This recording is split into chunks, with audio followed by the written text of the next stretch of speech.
A ship from space pushes through Earth's atmosphere, but not without being picked up by our government's computer scans. This object crashed out in the Las Vegas desert somewhere, and these black coat tie-wearing men are out to get it. Burke, a very serious man with two others trailing behind him, seems to be the one leading the pack. A man named Jack Bruno's driving a taxi. He's waiting in busy Las Vegas traffic when two unamusing guys dressed like stormtroopers get in the back seat. And he's not in the mood for their silly jokes. Burke and his government employees are out in the desert. They found the crash site and the spaceship, but no aliens. Although the leader of the group can tell they aren't alone. Our same taxi driver picks up another fare. This time it's a pretty woman named Dr. Alex Friedman, who's never been to Vegas before. She's fascinated by all the sights. He drops her off at Planet Hollywood, or the Nut Job Convention as he calls it, where she's given a lecture on the possibility of life on other planets. He doesn't look impressed, and she welcomes him to stop by and listen, as she always appreciates skeptics. Jack heads home after a long night's work. He apparently lives in a rundown hotel that doesn't even have a functioning pool. He's swamped with overdue bills and late tax notices from the IRS. To take out this frustration, he knocks around a punching bag for a while until his neighbor yells at him through the wall. Yeah, me too. The city is reporting the alien spaceship crash as a chlorine spill to keep people away. They've shut down the road to isolate the area while they continue to search for clues and evidence of where the aliens could have gone. From the data they gathered at the crash site, they believe that they're dealing with two humanoid life forms, possibly one male and a female. Meanwhile, Jack just wants to get on with his job, but he's blocked in by two big pushy guys that work for some man named Mr. Wolf. And from the sound of it, he's an older employer who sent these two to pressure Jack into doing another job, Mr. Wolf thinks you're being rude. which he claims he already told Mr. Wolf he wouldn't work for him anymore. After trying to intimidate Jack, he makes sure to show them exactly what kind of skills he has and knocks them both around a bit. They leave, egos and faces bruised, but not without saying they'll be seeing him soon. As Jack finally drives away, he looks in his rearview mirror to see two blonde teenagers who introduce themselves as Seth and Sarah, staring at him from the back seat. There's certainly something different about them and the way they talk, but they otherwise appear normal. Jack is obviously a little freaked out by how they got into his car, Where'd you come from? but he goes along with them needing a ride when they show him how much money they have. The government is still tracking the alien siblings in their footsteps to a rest stop where a car was broken into and some clothing was stolen. Through a series of cameras and satellite images, they were able to trace the kids to a bus into Vegas all the way to them getting into Jack's taxi when he was distracted by Mr. Wolf's goons. It doesn't take long for them to figure out where Jack's heading and to join in pursuit. The teens knew right away that they were being followed, but Jack didn't see it coming until the three black cars attempted to make him wreck. He's fighting them off as they box him in at high speeds. But Jack Bruno's not an ordinary guy, and neither are the kids in the back seat. Seth decides it's time to intervene, and his body straight up disappears standing in the middle of the road with one of the black vehicles headed right for him. Instead of hurting this teen alien, it's as if the car plowed into an invisible wall, stopping them in their tracks. Sarah here uses her alien telekinesis and throws that taxi in reverse to pick up her brother. Jack gets out of the car thinking that this whole thing was his old employer, Mr. Wolf's doing. He threatens Burke and his helpers, who have certainly seen better days at this point. He tells them that he told Wolf he wasn't interested. I told Frank and Marty I was out. And Burke simply says that Jack is in over his head. Jack and his teenage fares leave him behind on the road. Burke knows that it's time to do some research on this apparent problematic taxi driver. The three continue to their destination in the middle of the desert until they find a broken down shack. They tell Jack that they'll be with relatives soon and give him a huge tip. He feels badly about how much they overpaid and decides to go inside to give them some of their money back. And he realizes quick that there's something amiss. The kids are looking for something on a strange device that Seth's carrying, and they're doing their best to get him to leave, saying that they're only putting him in danger, but he chooses to follow them anyway. Seth believes that he's found whatever they're looking for. Through a series of hidden doors, the teens and Jack head down a dark tunnel into an underground cave with numerous plants and some odd glowing things that appear to be eggs of some sort. Sarah reaches inside one and pulls out a strange device that they were clearly looking for, and it was imperative that they got to it before someone else did.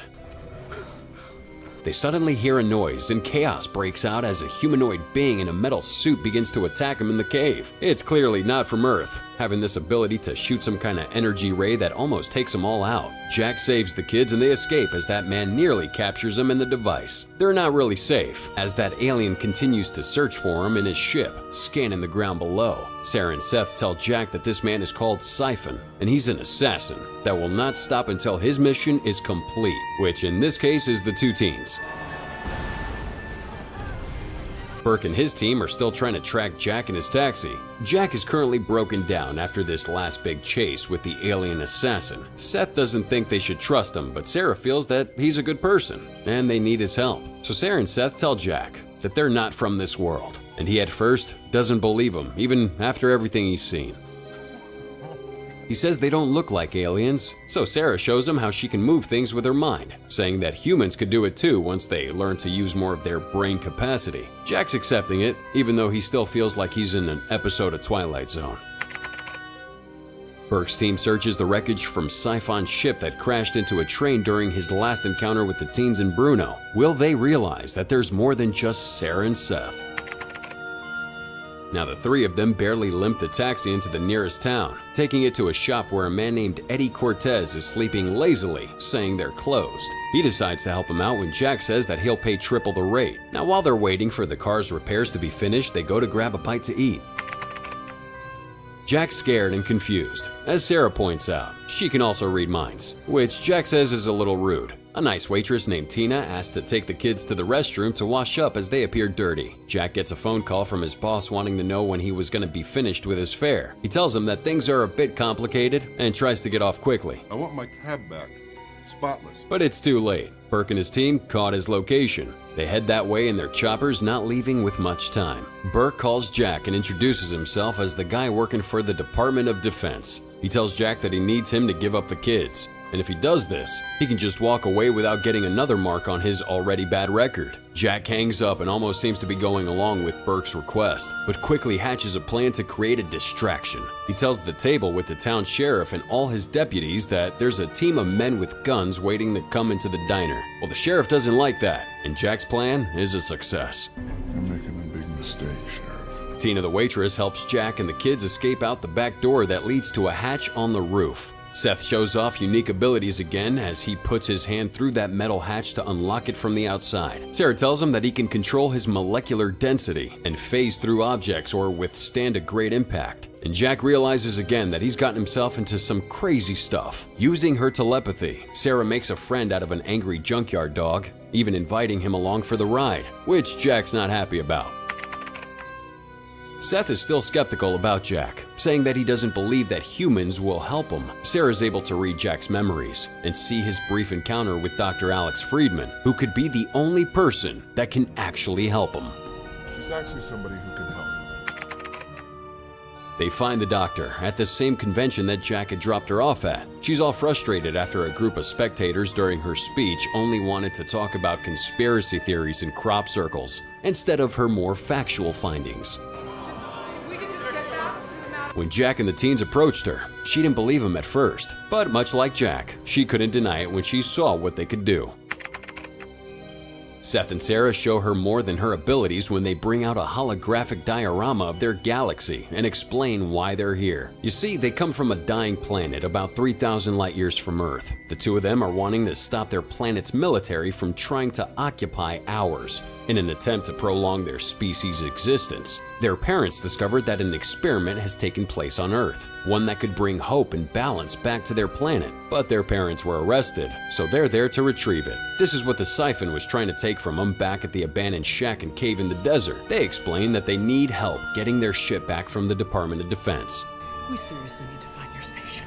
The doctor agrees to assist, but reluctantly says that she needs the help of a colleague named Dr. Harlan. Harlan's a bit of a conspiracy weirdo, but some of his connections can be helpful to their cause. He says that the kids were lucky they didn't get eaten by the aliens. They eat your flesh.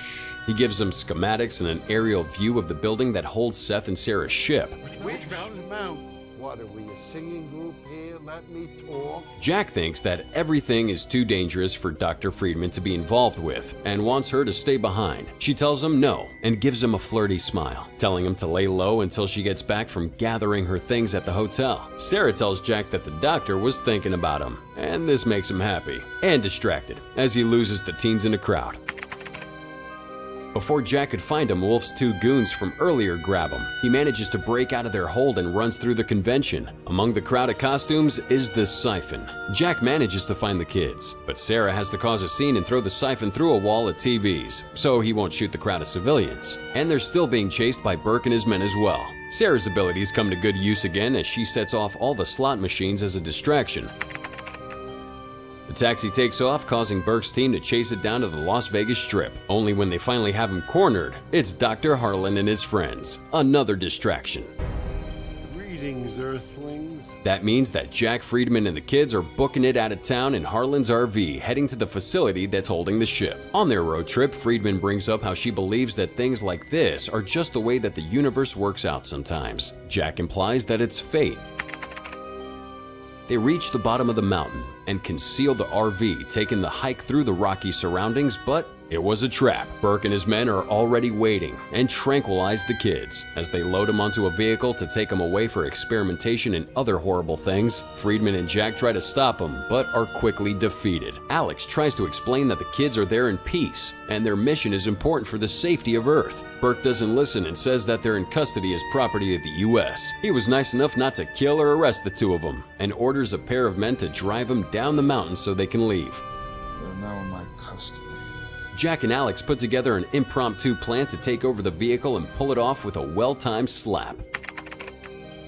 Sarah and Seth are in danger, as Burke has them prepared for some kind of experiment. His men, Pope and Matheson, seem hesitant and don't really want to kill alien subjects, but Burke tells them to proceed anyway.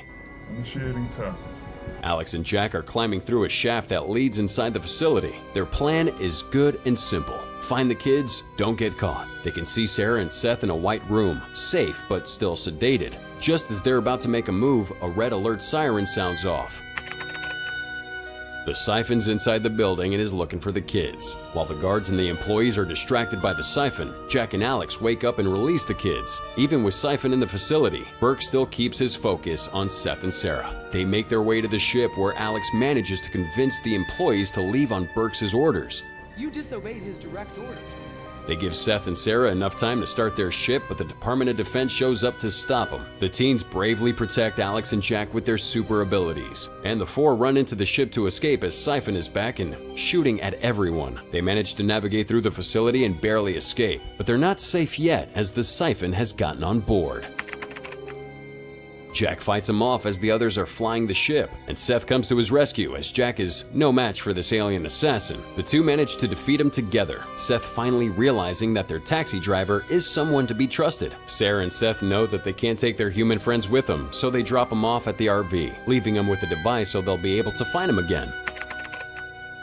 The four of them have an emotional goodbye, and Sarah asks Jack to take care of her junkyard dog for her. The two teens fly off into the night with their ship, and Jack and Alex went on to write a book together about their race to Witch Mountain. They said that they believed going public meant that they were less likely to just disappear, and they kept the device given to them by Seth and Sarah, waiting for it to tell them that their young alien friends were returning for a visit.